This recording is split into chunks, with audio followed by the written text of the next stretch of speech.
உள்ளம் முருகிய வேண்டி நின்றோம் வேலையா.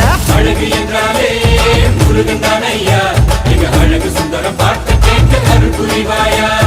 சேவல் கொடியுடன் சிரிக்கும் முருகையா, எங்க வாழ்க்கையில வெற்றி பொங்க தருவாயா.